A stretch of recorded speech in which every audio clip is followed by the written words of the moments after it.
discussion is going to be on access. So what are the different ways in what different ways we can actually make use of the access so that your visualization is going to be, really, really useful for you.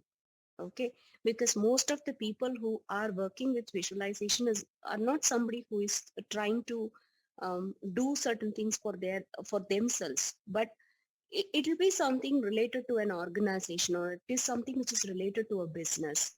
So naturally what happens is that how better is the visualization is, better is going to be the business, better is going to be the performance of an organization. So in that context, to make a better visualization, we have understood we are actually uh, entangling different kind of features which is available in Tableau, which will essentially going to make your visualization really, really not only beautiful but also, informative. So in that context, we are going to discuss about the single, dual, and the blended axis as well.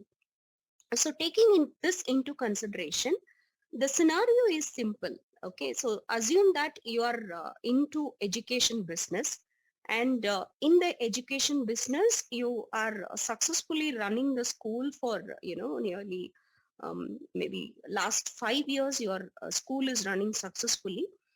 This year you are expecting some kind of admissions, and what came as a surprise for you is that uh, the admissions which you expected, say for example, I expected my admissions to be 100 for this year, and it was nearly half. Okay, so there was a dramatic decrement with the number of admissions which has been made in this year. When this has happened to your educational institution, admissions are somebody, like, who is going to be the bread for many people. So naturally when the admissions are getting reduced, the company or the organization need to spend a lot of time to understand why the admissions went down. So if they will try to identify why the admissions went down, they will have to, look in multiple factors. One of the factor that they wanted to look up would be definitely the fee structure. So how this fees has gradually changed from the past since the starting of the year to till now, what are the changes that has happened with the fee structure, and whether this fee structure is going to have a impact on the admissions or not. They wanted to identify that. So in the process of identifying this, they are getting inside some kind of visualization. So the reason why I told you this scenario is because you have to understand that in case if the admissions is reducing for the school, when they have to do a visualization and then they try to identify why there is a very less admission in the school, they have to consider multiple measures. Okay, one such measure which I spoke about was fees.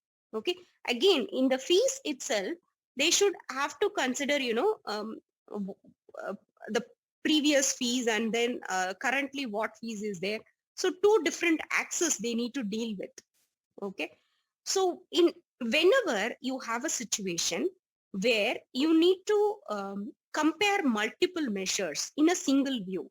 Okay, in a single view you wanted to compare multiple measures, these kind of examples, what to do.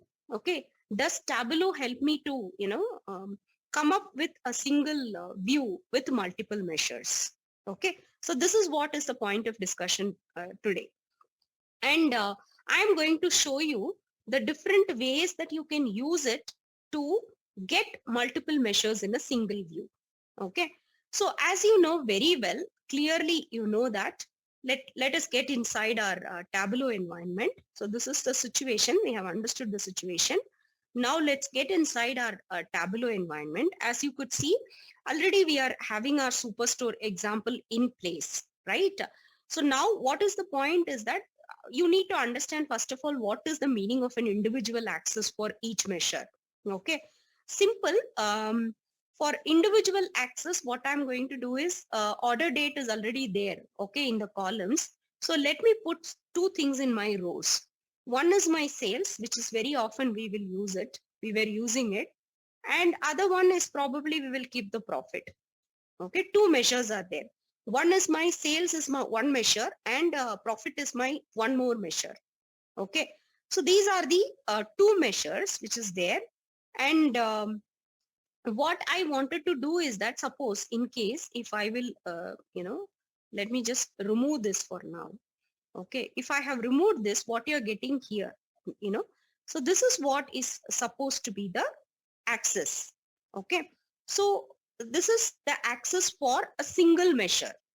No problem with a single measure, because you can identify, like, you can put this type of setup and single measure, absolutely no problem. Okay, so but why I showed you is this, because you need to understand this is the meaning of a measure. Okay, now that in case if you wanted to include your profit also, okay, let me just put the profit also. Now what is happening here is that the order date which is in your column session, right, this is a discrete data dimension.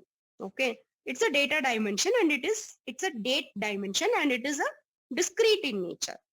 So just because of the reason it is discrete in nature, you do not find any kind of axis here.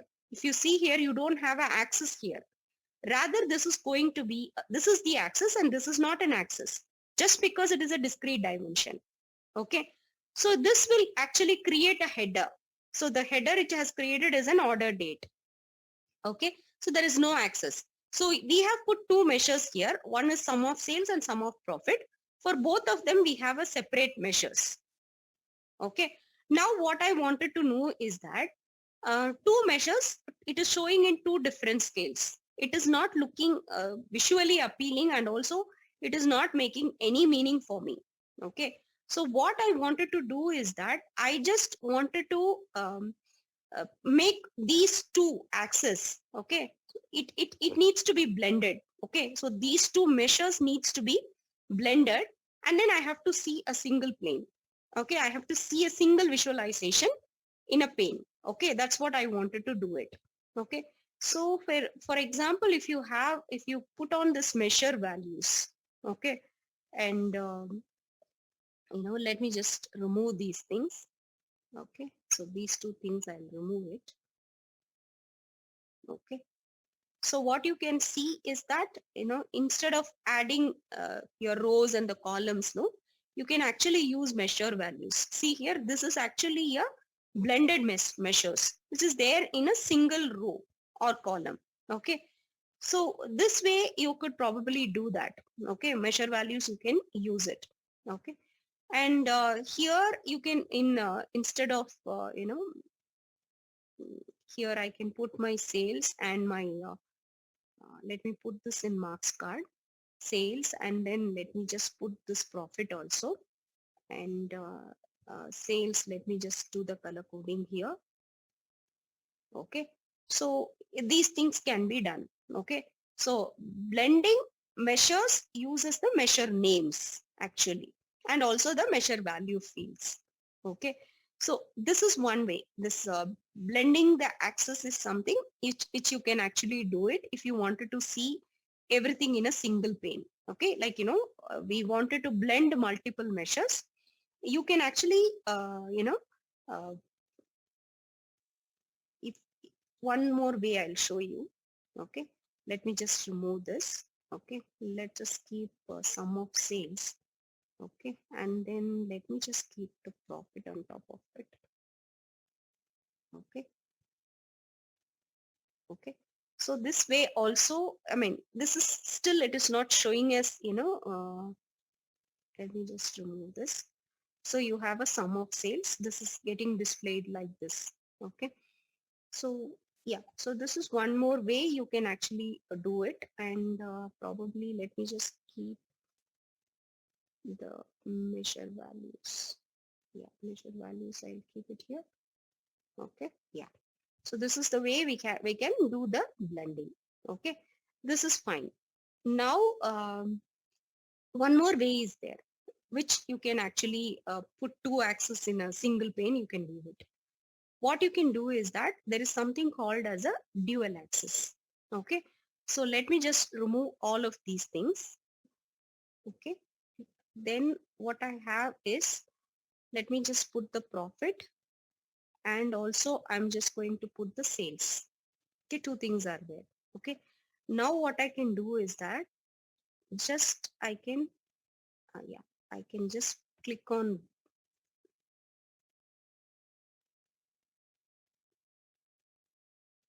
okay, okay.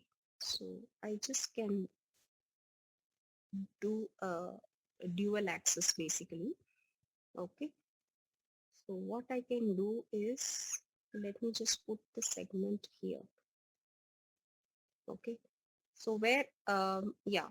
So what you can do is that one more thing that we can do, like we can actually make use of multiple measures using dual access. Okay. So this dual access, what it will try to do means it will actually try to, uh, I mean, it will try to layer upon top of each other. Okay. So two measures, when you have two different scales, then you can actually put uh, a dual access basically. Okay. So we have our row shelf here, right? So let's put the dual axis here. Okay, see here. So now you can actually have your dual axis, and then you can actually um, go ahead and perform the synchronizing axis. All of these things could be done. Okay. So this is one way you can actually make use of your dual axis. So these two are different, right? Your the scale and the scale is actually different. Okay. So if you have to, make these scales again uniformly, if you wanted to make it, and you can just go to your edit axis and then just give a synchronized dual axis. So that will help you to get the same scale. Okay. So this is one more way which you can use it to have two different measures in a single pane for comparison purpose. That's where we started, right? So our school is having two different fee structure, and we wanted to do a comparison, and we wanted two different measures in a single pane. So that's what we are trying to do it. Even with the blended access, we try to do the same thing. Here in dual access also, you can perform the same thing and synchronize the access so that both the things same scale is there. Okay. So these are different ways that you can use it in order to um, have multiple measures in a single pane, single view. If you wanted to have in multiple measures, you can make use of these three options. Blending the two measures to just to share an axis, you can blend it, or otherwise you can add the dual axis. So that's all I have for this session. Hope you understood the different types of axis and what are the things that you can perform to make your visualization better. So see you in one more session.